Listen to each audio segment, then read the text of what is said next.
Hi friends, welcome to my channel. I am Sonique. Welcome if you're new, welcome back if you've been here before, and if you're a subscriber, I'd just like to take this opportunity to thank you so much. You may remember, or if you've been on my channel for a while, that I did an unboxing and walkthrough of this deck here back in, I think it was March last year, maybe April, the end of March anyway. The Universal Folk Oracle by Anita Inverarity, who is from Scotland actually. And so I was intrigued about this, and I have worked with it, I have used it, and I have really enjoyed it. It comes with this little book here, which has got a little thumbnail colour image of each card and a write-up, and it's been really nice to work with. I've really enjoyed it.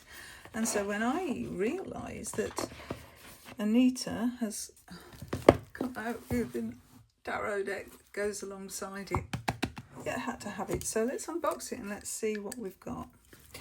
And it's quite a large box.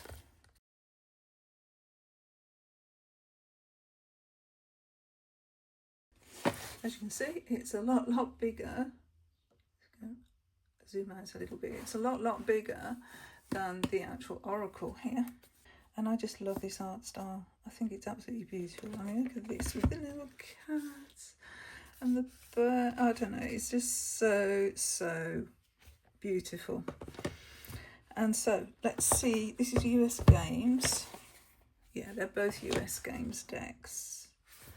And the colourway here is just one of my favourites. I love blue. I love this sort of, I don't even know what you call it. What's it look, a light blue colour. It's beautiful anyway. Let's see what it says on back. I've just noticed here, there looks to be other words on the cards, not just the titles.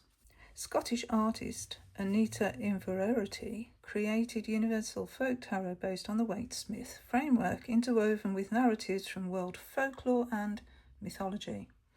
The deck and its universal stories are rooted in healing energy and deep, compassionate understanding, yet also offers the opportunity to work with the shadow self. For each card, the characters are gifted with animal and crystal companions that bring their own particular medicine and vibration to support readers on their journeys. It's got a 244-page guidebook, wow, illustrated, and this explores the lush symbolism and meanings of the 78 painted edged cards. Oh, that's a side. Oh, just gorgeous. Oh, love it already. I haven't even opened the box yet. Right, let's open the box. All these teacups here. So it's plain on the inside of the box cover. This is the chunky guidebook. Whoa, that is chunky. And we've got a ribbon here to take the cards out. It looks like a gunmetal edging. Oh, look at the backs. Oh, this is the inside of the bottom of the box. Okay, so beautiful. These so nice. Right, stop gushing. I can't help it. So this is 2023. Oh, I'm a bit late to the game. We have introduction, the majors, and then we have each of the minor arcana suits here. So we have cups, pentacles, swords, and wands, using the cards about the author/artist and acknowledgements. There's the introduction. Look at this. Anita's personal interest and relationship with the tarot spans more than 30 years, just like me. Oh, she compares the tarot to having a good friend on hand with the best advice and nicest teas. So the first drawings for this deck came about in 2012, so this has been a long time in the making. Oh, I think I'm going to like this. We have some symbols here as well. Yes, that's really cool. Okay, so those are the cards. And I'll look at the minors. Yeah, quite a bit of information for the minors. And again, we've got the symbols broken down into their individual meanings, which is so useful. So useful. King, look at this, King of Wands, King of Knowledge. Oh, using the cards. Yes, Universal Folk Tarot will happily interact with other tarot and oracle decks in your spread, especially Universal Folk Oracle. We have some spreads: a single card meditation, a 3-card spread, past, present, future, a Celtic cross,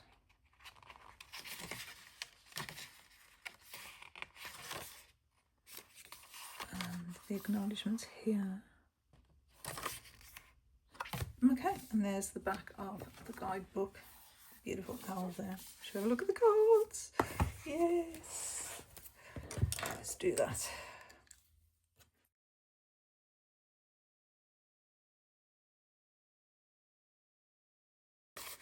Oh, they feel like they've got a linen finish. They're not very thick. Nice and bendy though. And these are the backs, which are gorgeous. They've got this sort of black edging, but it's slightly coloured differently where the banner are, or where the banner is. Beautifully aligned, no bend there, no bow that I can see. Okay, so let's just go through the cards together. So here we have the Fool, and yeah, the clothing on here reminds me of playing cards. I don't know why, maybe it's just these heart shapes, but they really remind me of like these of playing cards. As the little white dog is there, feather in the cap, the sun, the mountain. We've got the little knapsack on the wand here. Oh, beautiful. Oh, this is so nice. The magician, all the tools on the table. So we have all the symbology we need. Got all the elements there. Cat there. Oh, there's lots to look at, isn't there? Look at this high priestess almost hidden. And we've got the B and J as well. And another cat. Oh. The Empress. Oh, of course, a rabbit, an owl. And we've got the Venus symbol.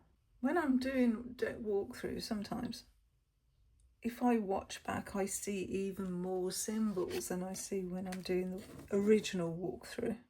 So I think it's just so beneficial for me to do these walkthroughs so I can actually see everything closer, in closer detail. Having said that, here's the Emperor. Each seems to have their own animal companions, and I'm looking for the crystal companions. Maybe it'll tell me in the guidebook. On first glance, I'm actually not seeing crystals. Doesn't mean they're not there, it just means I'm not seeing them. So the Hierophant has a lighthouse, and the Hierophant is making the blessing sign.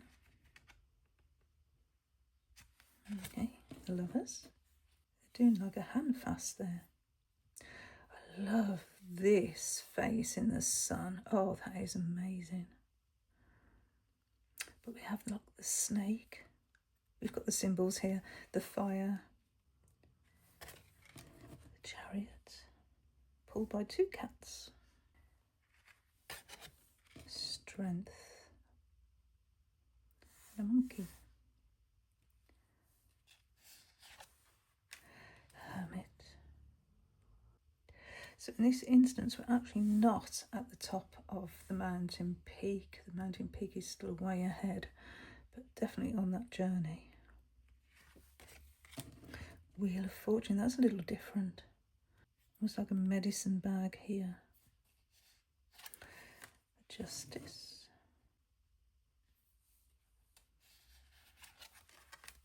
Hanged Man. This is curved around here. It's a different viewpoint from the hangman. We're not seeing him looking towards us, but actually from the side. I like that. A little different. I think I found a frog. Do we have for death? We have a skull.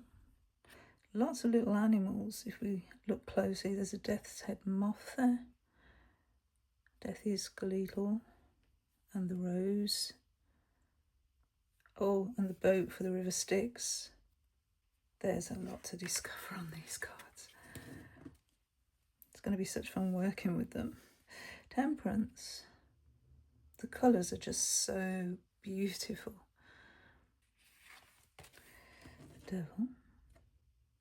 So they've got this almost material type thing, trapping or encompassing the figures here. This cheeky smile. Tower. Sleeping under the tower. That's different again. I like this deck. It's just making me think a little deeper than I'm normally thinking, you know, working with a Rider-Waite-Smith. It's like, yes, I know the images, but when I get a new deck, it opens up more possibilities for me in the imagery, and this definitely is doing that. So the star, the moon,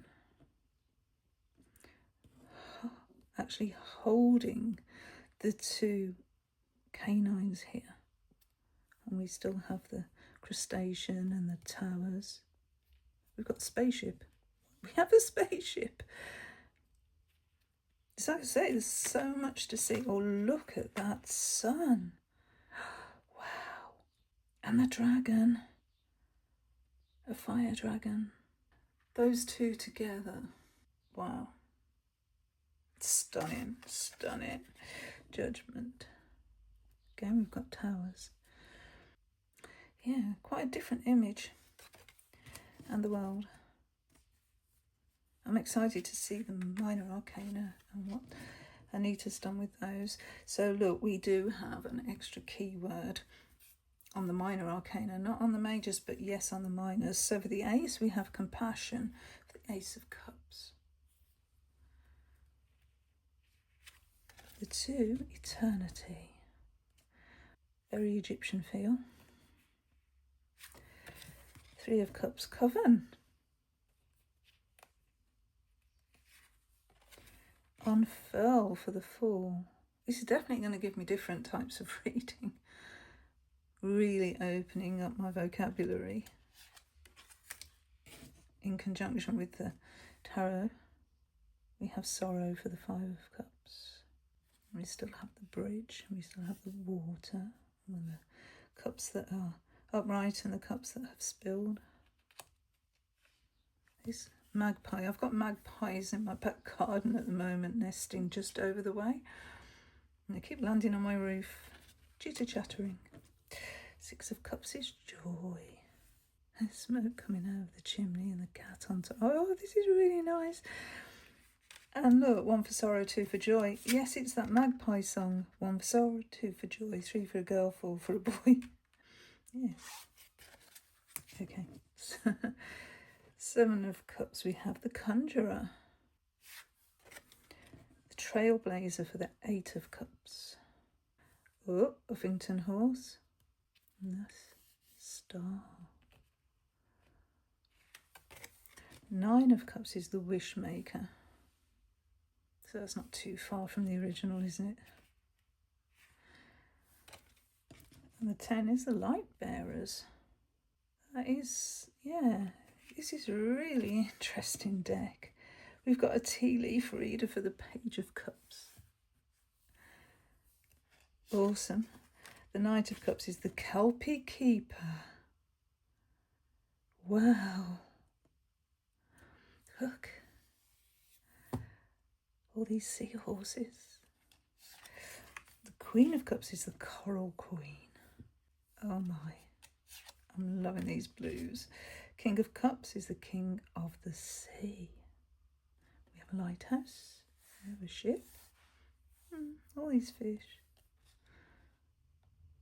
And hearts. Okay, Pentacles. We have the Investor. So we're starting off with the Ace, investing our coin here. The barley. Two of Pentacles is comfort and joy. So again, it's very different, isn't it, from what we are used to, even though it is based on the Rider-Waite-Smith. Look at this grasshopper. Three is harmony. We usually see people working together, don't we, in the Three of Pentacles. The Four, Blackbird Garden. 5 is Aurora. And then we have 6 for gold. Yes, 5 for silver, 6 for gold. So we are looking at this magpie poem or song. Look at this sun here. 6 is a wonderful number. The 7, Flora's Garden. The 8, we have Jackalope Garden. I don't know what jackalope is. I'd have to look that one up. 9, I don't know how to say that, but I would presume that is Celtic. Possibly Scottish. Scathach.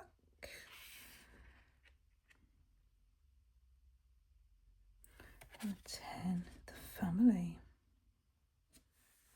And we still have the dogs and the child.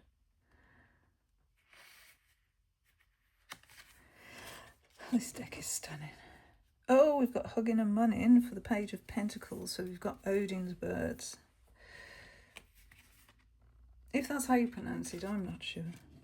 The Knight of Pentacles, Contemplation. Look at this windmill. And we have the horse.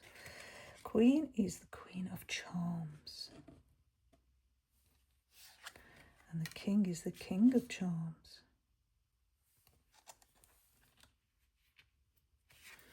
Okay, swords, the Navigator for the Ace. We have Trust for the 2, and we're still blindfold. 3 of Swords, Deirdre of the Sorrows. So we don't have a heart pierced by 3 swords this time, but they pretty much are, but not shown. Deirdre of the Sorrows is crying. The 4 is to pause, which is a great keyword, isn't it, for the 4 of Swords.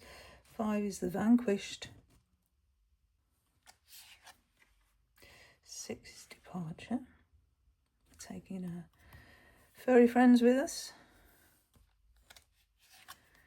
And then the Opportunist for the 7. Yeah, great keyword for the 7 of Swords.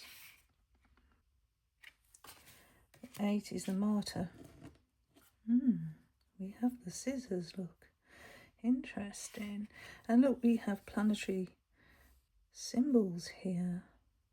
Definitely. You can see Saturn, Jupiter, Mars. That's interesting. Venus, I can see. Got a hand with heart and a moon on there. 9 of Swords, the Night Terror. Hiding behind her hands there. And so's the cat. The cat's got its paws over its eyes. Oh, that is so cute. The 10 is the Defeated. Okay, so the Page is the Apprentice. The Knight is the Challenge. Oh, powerful. We have the Queen of Swords as the Diamond Queen. Again, sitting just like they do in the Rider-Waite-Smith. And then the King of Reason for the King of Swords. Glastonbury. Yeah, Glastonbury tour there. Okay, once the Visionary for the Ace.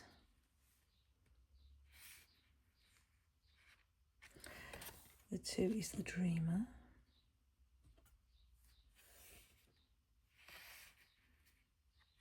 3, Fortune and Favour. It's not spelt the English way though.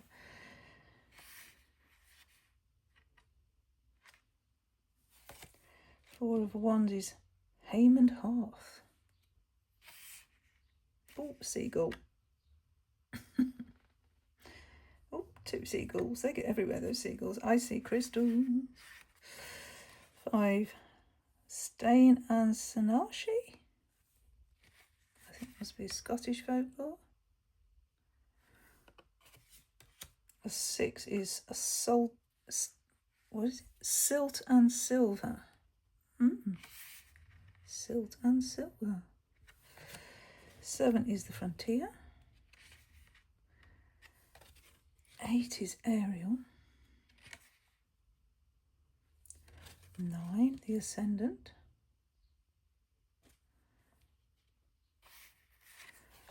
10 is the journey. Page, the messenger. Knight, Ellen of the Ways. The Queen is Queen of Confidence, definitely. And we have the sunflowers, and we have the black cats. A boat in the background there. And then the King is the King of Knowledge. Aren't these just amazing? Beautiful, beautiful cards. As you can see, they are borderless. So let's take something I am not familiar with. So I'm going to take the 5 of Wands and look at that card because it's got me very intrigued. I'm going to look at the Devil card, and then we'll look at a court card. Let's look at the Kelpie Keeper, the Knight of Cups, and look at those in the guidebook. So let's look first at the 5 of Wands, and we have keywords, which are confusion, opinion, disagreement, verbal sparring, conflict, and then for crystals, we have blue lace agates for calmness and communication. So I presume that's what these are here. But yeah, we could definitely do with some calmness and effective communication with the 5 of Wands energy. It says, I'm going to butcher this pronunciation, but the Seneshi is an ancient storyteller in the oral tradition. She moves from village to village telling tales of honour and valour, or perhaps scaring the children with stories of supernatural beings that hide in the woods. Here, she wears a painted mask of wood to dramatise her expressions. There is a certain expectation from the Seneshi to entertain and elaborate or hugely exaggerate the rumours of unrest in the royal court. The people know that there is a fine line between news and theatre. In this card, the Seneshi asks that you take a closer look at your own drama. Once we start believing the tales we spin, then it all becomes too easy to defend them vigorously. Opinions can so easily turn to conflict and misunderstanding. 5 Wands rise up sharply, protecting the Seneshi from such attacks. Within the realm of the storyteller, such truths are therefore documentation, debate, and speculation. Differing perspectives can be interesting to explore if they are not harmfully rigid and without humour. The stone marks a gathering space where the Seneshi asks us to step into her world and suspend belief for a while. We are required to play by her rules in this space and conduct ourselves in noble opposition if debate arises. The wise owl looks over proceedings, hoping to instill wisdom. In Greek mythology, owls were thought to protect those heading into battle, so here he brings calm to proceedings.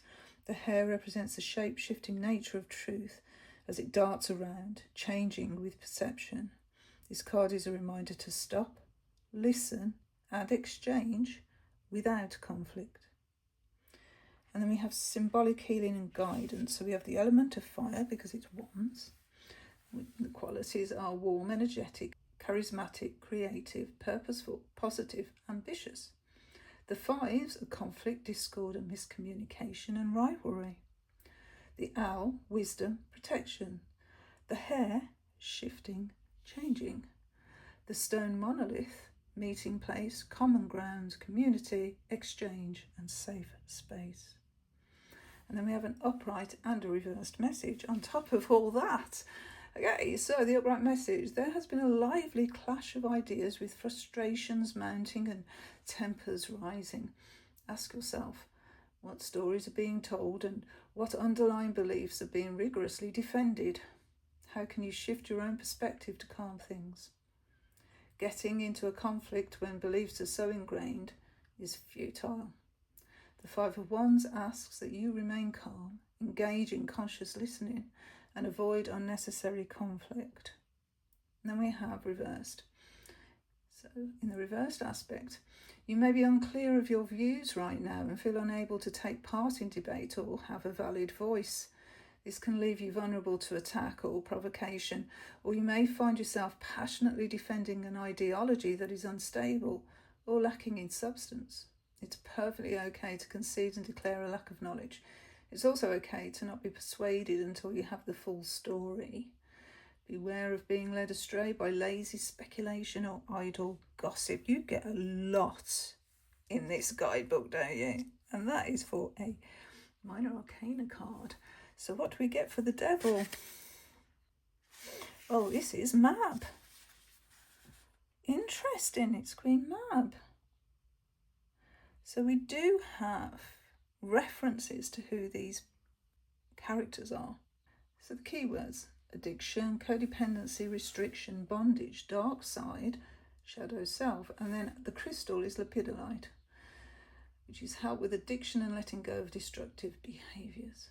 To the realm of the fairies, frequented by witches, the work of the devil was always felt to be near. Shown here, Mab is queen of this realm, but she is also dual in nature and androgynous, representing the balance between male and female, good and evil. In Scotland, the fairies are often divided into Seelie, generally well-meaning and less provoked, and Unseelie, those who live in the shadows and plot all manner of wrongdoing where humans wander into their path. Here, two hapless travellers have fallen afoul of an enchantment. They have stepped into a fairy circle where magic is brought forth. They are restrained in a trance, suspended in time, and prisoners of their own shadow sides, playing out a loop of destructive behaviours and thoughts in their dreams. They are unconscious and susceptible to influence and persuasion. There are forces that seem far out of reach and out of their control, but actually they are gently wrapped and loosely bound, and could get free quite easily if they were to awaken from their slumber. Mab wears bells on her person that can also wake them up at any moment, but she chooses to keep them tethered as long as possible. Behind the devil is a scene showing two hills and stone circles, which represent the ideas of good and bad magic. They show that structure and community are the way to gain back control. Eternal fires burn within the two fairy mounds there. The devil card asks us to examine our path and our choices carefully, especially when our behaviours become toxic and may do harm to ourselves or others. Although humans are forced to examine the laws of cause and effect, the fairies live outside the usual moral codes. Symbolic healing and guidance. So the fairy ring, the spells and bindings that keep someone trapped in bondage. Fairy mounds, dwellings of the Tuath de Danann, an ancient fairy race in Ireland, secrets, hidden aspects.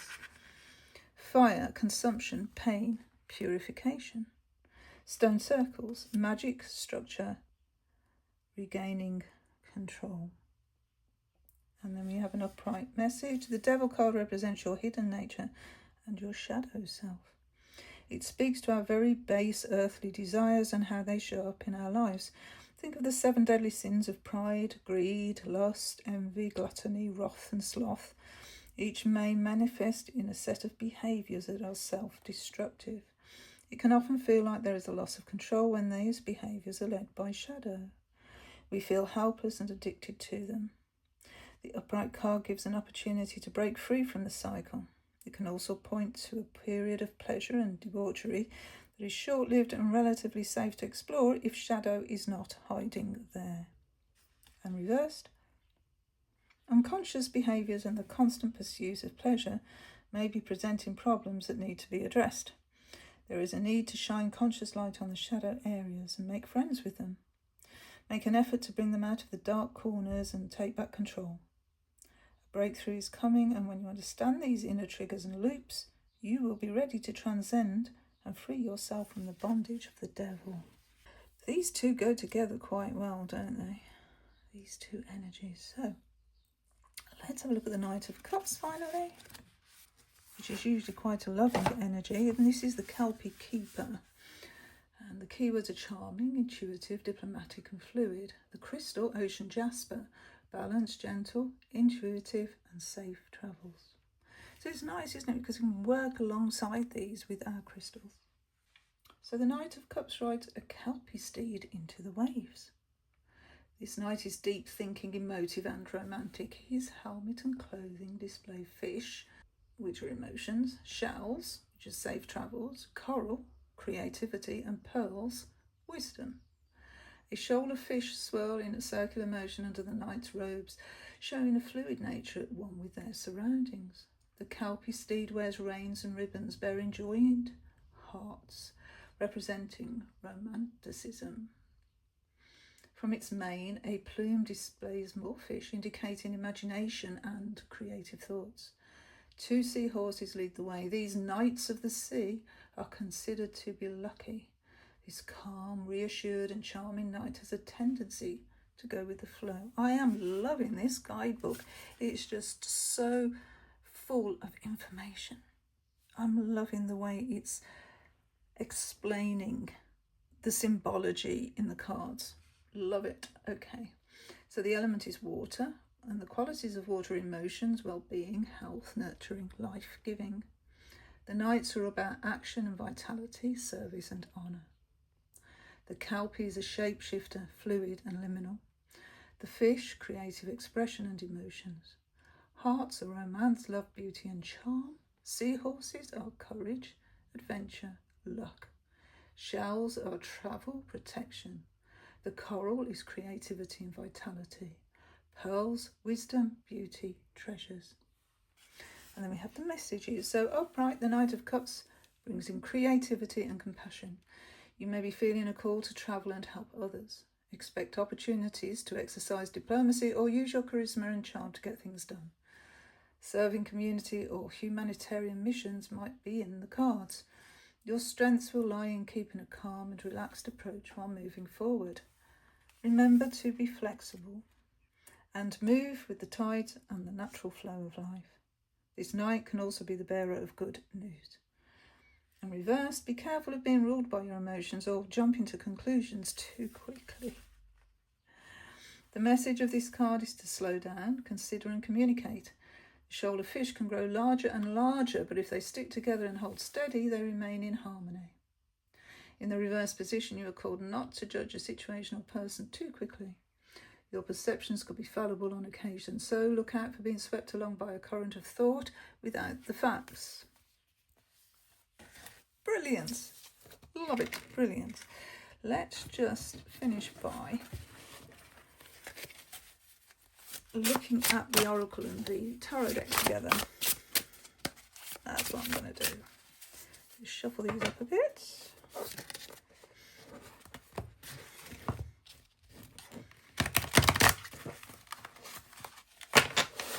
Oh, they do shuffle nice.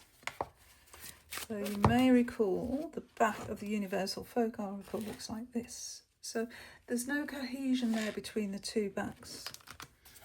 Let's have a look at the front. So we have the 5 of Cups and Sorrow with confidence, assured motivation, oneness, positivity. So we do have quite a few keywords on the Universal Folk Oracle, so we can sort of work with those together. We have the 4 of Wands with healing, cleanse, hydrate, dissolve and purity.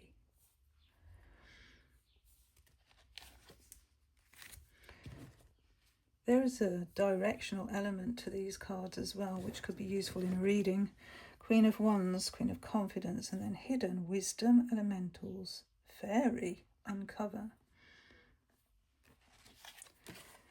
Judgment with threshold. Perception, surrender, dissolve, illusion. We've got those spaceships again. And here we've got Saturn and the rings. Interesting.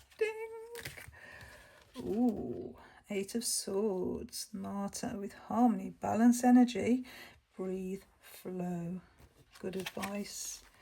Four of Pentacles, a Blackbird Guardian with beginnings, adjustment, shedding, new, release. Oh, of course they're going to work well together, aren't they? So for the Devil, we have duality, self-awareness, observe, release. So good. Celestial with the High Priestess. Possibility connects, infinite soul path. Oh yes, of course they're going to work well together. Nine of Cups, the Wishmaker with knowing, divination, converse, energy and free will. Ace of Swords, the Navigator with compassion, nurture, giving, love, life. One more.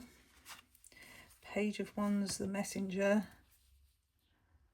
And we have manifest, dreams, journal, moon and sleep. Oh, they are so good. I should be working with these this week.